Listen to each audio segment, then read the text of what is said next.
आजच्या राज्याचा हवामान अंदाज.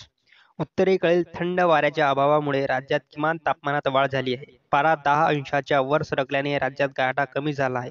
राज्याच्या किमान तापमानातील वाढ कायम राहणार आहे. बहुतांश ठिकाणी तापमानाचा पारा 14 ते 24 अंशादरम्यान राहण्याची शक्यता हवामान विभागाने वर्तवलेली आहे. उत्तर भारतात थंडीचा कडाका कमी अधिक होत आहे.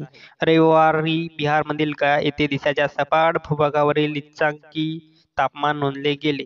पंजाब, हरियाणा, चंदीगड, दिल्ली, उत्तराखंड, राजस्थान, मध्य प्रदेश, उत्तर प्रदेश, सिक्कीम, पश्चिम बंगालमध्ये किमान तापमान 9 ते 12 अंश दरम्यान आहे. हिमाचल प्रदेश, उत्तराखंड येथे हिमवृष्टी होण्याची आणि उत्तर भारतातील राज्यात दाट धुके पडण्याची शक्यता आहे. राज्यात तापमानात वाढ झाल्याने गारठा कमी झाला आहे. नेपाळ, धुळ्यासह किमान तापमानाचा पारा 10 अंशाच्या पुढे गेला असून किमान तापमान 10 ते 22 अंशाच्या दरम्यान स्थिरावलेले आहे.